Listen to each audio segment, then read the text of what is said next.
Right, hello. So, after talking about upside down burning to my customers over the last couple of months or so,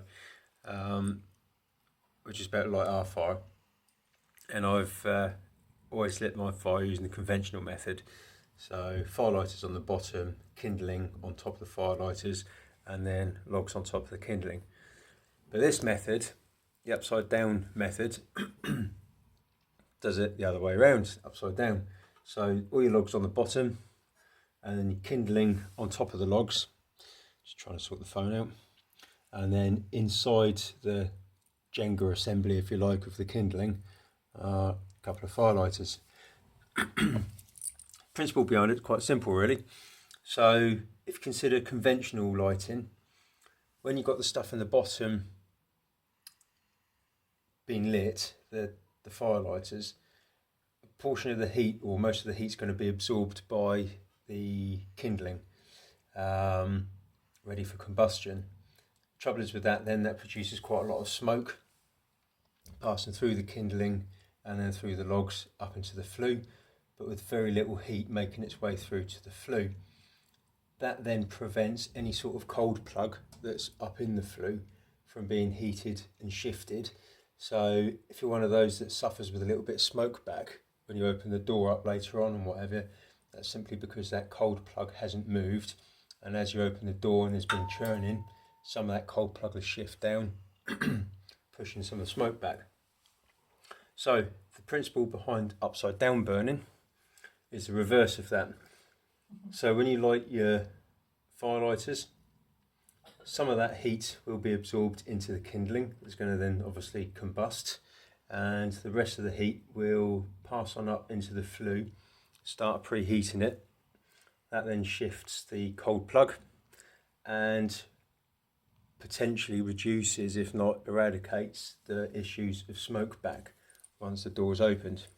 So, like I say, logs on the bottom, kindling arranged as a Jenga sort of style on the top there, and a couple of firelighters in there. So I'm no YouTubery type person, as you can gather, so I was going to try and get this in shot and get this lit. Hopefully you can see something. I'm not paying attention to the camera at the moment, obviously. There we are.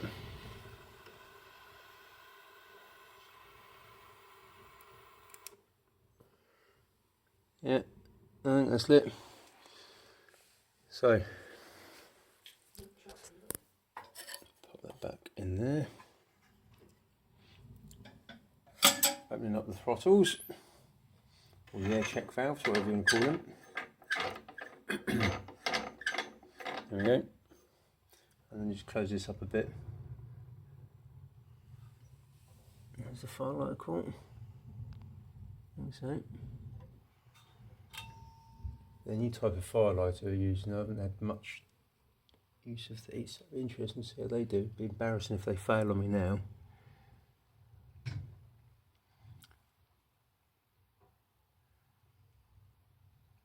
So, looks like the firelighters are starting to do something.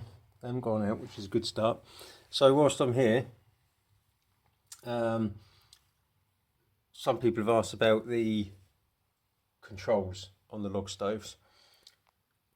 This type is a Clearview Pioneer 400. It's a multi-fuel, so it can do coal and logs. Principles of combustion with the two different types of fuel: logs take their air from above, and coal takes its air feed from below. So although this slider on this model is right at the bottom, this is for the logs, and this one in the door, as you can see the vent just there, is for the coal. So if you're having predominantly coal fire, have everything open first, and then you close your wood throttle down, and then control the coal fire with the controls on this side, because as I say, it draws in air through here, draws it into where the ash can would be, and then up into the underside of the fire. With the log stove, or using just wood, This case, it's down on the bottom here as a slider, but a lot of other stoves still have the sliders on the top here. With this type, it draws air in from underneath this baffle that's attached to this, draws it up the sides of the firebox, and then brings the air out in this little gap just up in here where my finger is. That washes across the glass, which cleans it. It's an air wash system, and then feeds the fire from above. Also, I'm a big sort of fan of the thermometers, magnetic flue pipe thermometer, simply because you get a better idea of what's going on in the firebox with temperatures. So from my experience, I've kind of figured that around 250 degrees centigrade is the sort of sweet spot of temperatures, plus or minus 50. That then prevents any moisture build up within the flue liner, because it's all superheated. Any moisture or vapour that's within the gases passing up the flue will carry on through out the top of the flue, as it were. They're not going to cool down, condense on the inside of the liner. And I've also, just because it's quite interesting really, obviously I've got the gauge on the vit pipe, but also I've put one on the side of the firebox as well, because there's quite a few fires that I go to and service and sweep where there isn't access to the flue pipe. So it'll be interesting to see what the relative temperature between the flue pipe, the relationship, I suppose you could say, the relationship between the temperature of the flue pipe and the firebox. So once the flue pipe comes up to temperature, I'll also then check the firebox temperature and see if they're close or whether the firebox is slightly under. Who knows, find out later on.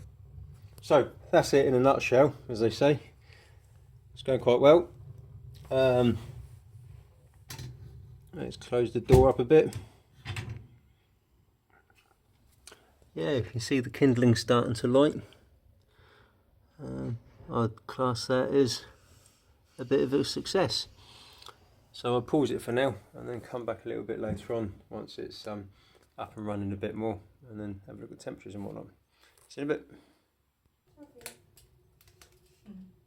Okay, so a couple of minutes have passed and it's nicely established. I don't know how clear it will come out in the actual replay of the video because it's quite glary in this. So yeah, so it's well established. I've got the door fully closed now, and the lower air vent for coal is shut, and it's all on the vent here for the feeding the wood fire basically. So air's coming up the sides, coming across the top, and then across the front there for the air wash, keeping the glass clear. Temperature wise, the top's starting to get nice and warm now. Flue gas temperatures are starting to approach 150 degrees mark, so that's probably about 130, 140 thereabouts on the flue pipe, and on the side it's just short of 100 degrees on there at the moment. So it'll be interesting to see how they climb together. So that's now 150. Yeah, so I suppose really technically, because this is a thinner gauge steel, it's going to heat up a lot quicker than the firebox, so eventually they'll probably equalise, I guess. But yeah, there we go. That is the basic principle behind upside down burning.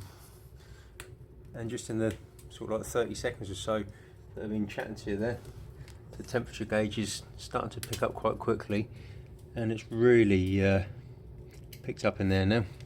So just throttle her down a little bit just to slow her off a bit so she don't run away with herself. Got there. So there we are. It's a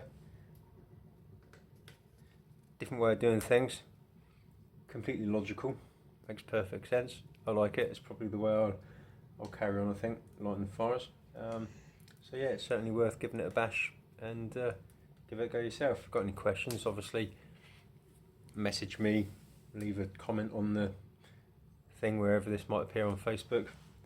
And yeah, just get in touch if needs be. Alright, take it easy. Cheers now, bye.